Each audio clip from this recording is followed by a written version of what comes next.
crazy little shack beyond the tracks, and everybody calls it the Sugar Shack. Hey guys, welcome back to the Jack Homestead. Hope the Jack Pack's doing well. I hope you're having a wonderful day and blessed day and all that good stuff. It's probably hard to get these days, you know how things are going. So anyway, here at the Jack Homestead, we are done with maple syrup.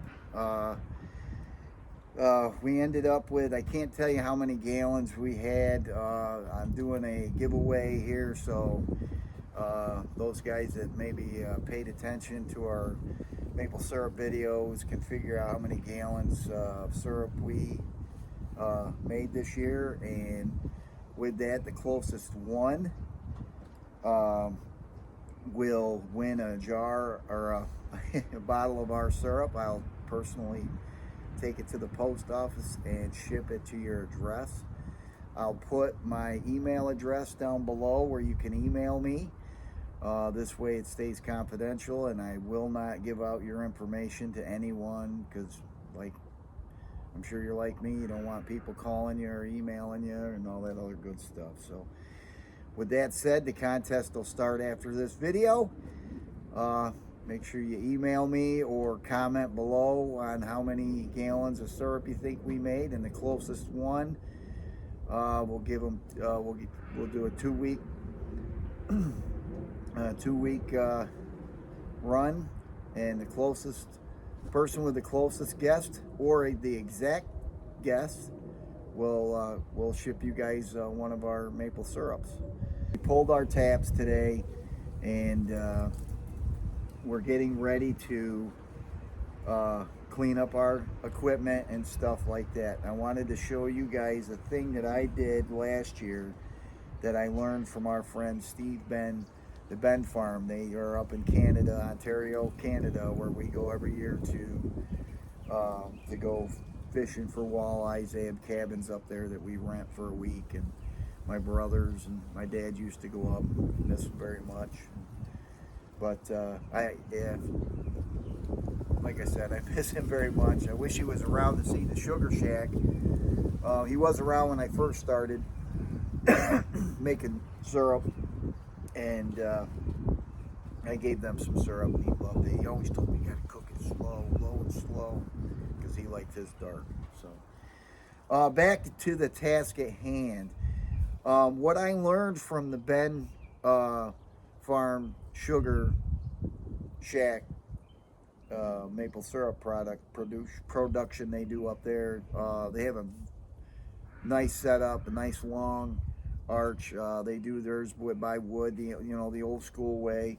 I'm not sure if they have a osmosis machine or not, but I don't think they do. I'm going to do a video hopefully in the next maybe year or two. I'm going to go up during their season and videotape, if they'll let me, of them making maple syrup up there in Canada. So, but what they do at the end of the year, they will save sap to put in their system, in their pans, and leave that in their pans for probably a couple months. And what that does is the microbes in the sap, when it starts to fermentate, it eats the sugars and stuff off the pan. Now, I did it last year. I think I showed a short video on it, but I'll tell you what, all you got to do is rinse it out. There's no scrubbing, nothing, and it works very well. So this is what we're going to do today. This video is going to be on what we do with our leftover sap, or the sap that's left in our buckets, that we pour in our flat pan to clean that up and let it set. So let's go. Okay guys, I'll just put my evaporator, my flat pan, I'll just put it back on the stove here, as if I was going to make syrup, or boil syrup. And I'll put this back on. This can go over here because that'll go in the house and get washed.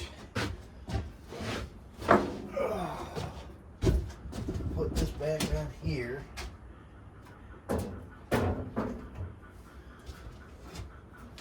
Just like so.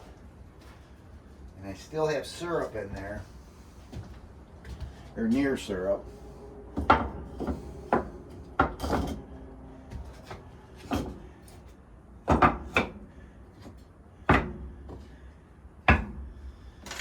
Cleaned up.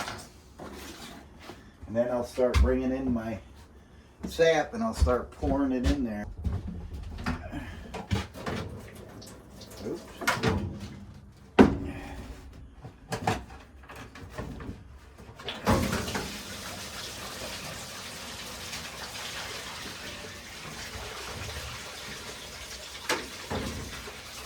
And like I said, what will happen is the microbes and organisms in there will start eating that sugar up and fermentate. And as that fermentates, it eats the sugars, kind of like making alcohol or vinegar.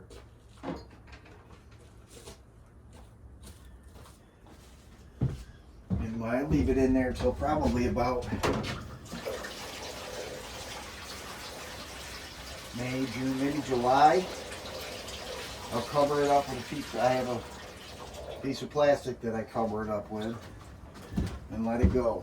And I'm telling you, it cleans it right up. You never know the difference.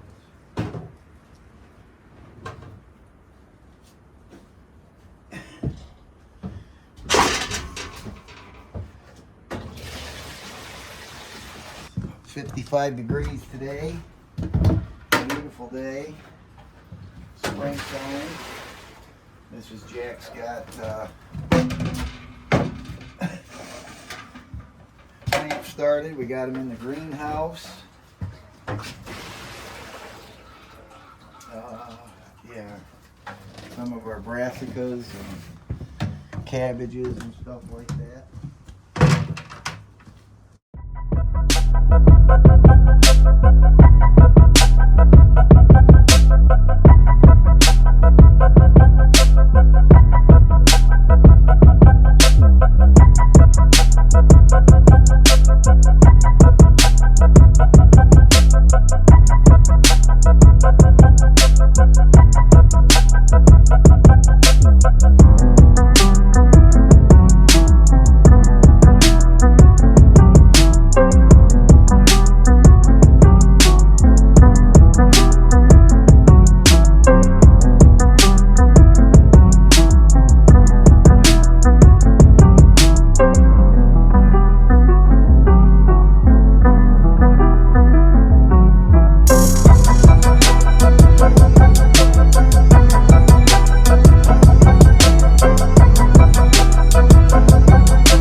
So now that we have the sap in there, and I'm going to get my little strainer out here and I'll strain it, get the bugs out and stuff like that.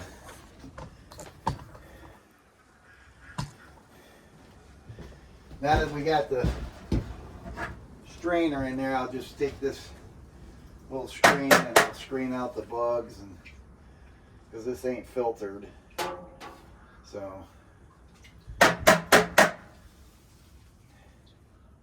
that it's going to hurt anything in here because it's going to get washed.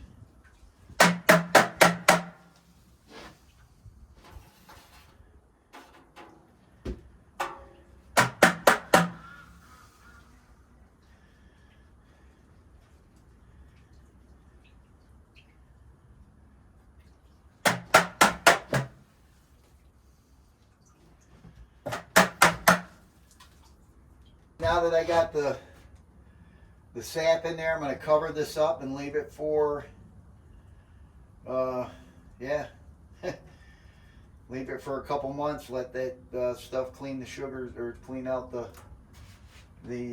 sugars out of there naturally. And I'm telling you, it works really great. You know, all you got to do is rinse it out, maybe wipe it with a paper towel, but it works really well. I'm not sure if I have a video on it or not. I might have had a small short video. If I do, I'll link it down below just to see.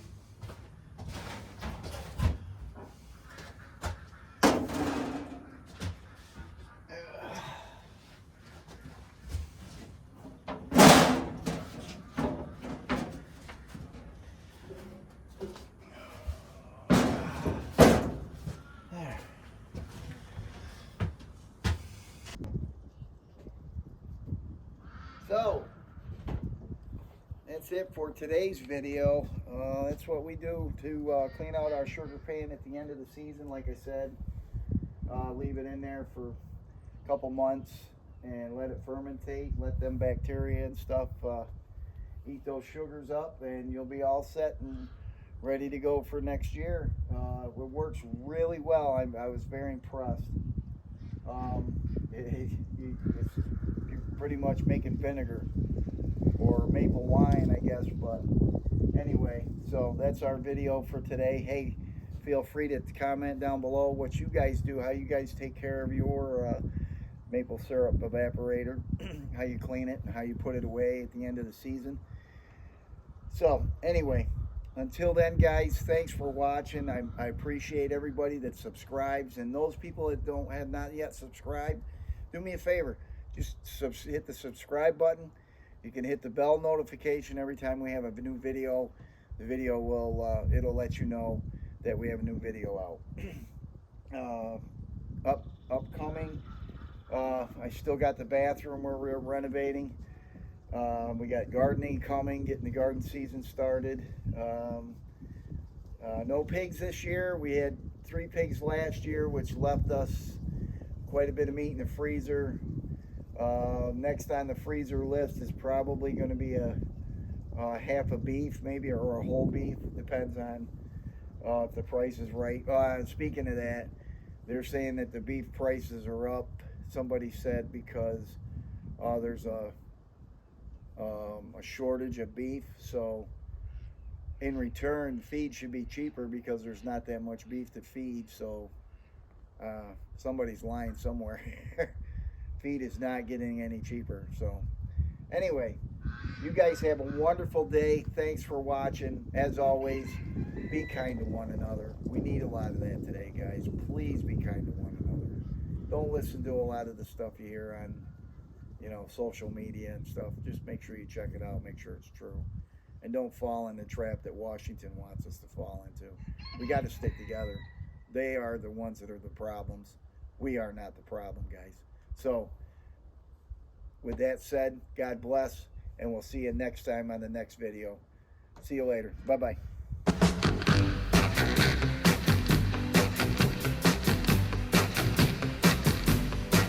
Oh, there's a crazy little shack beyond the tracks, and everybody calls it the Sugar Shack. Well, it's just a coffee house and it's made out of wood. Espresso coffee tastes mighty good. That's not the reason why I gotta get back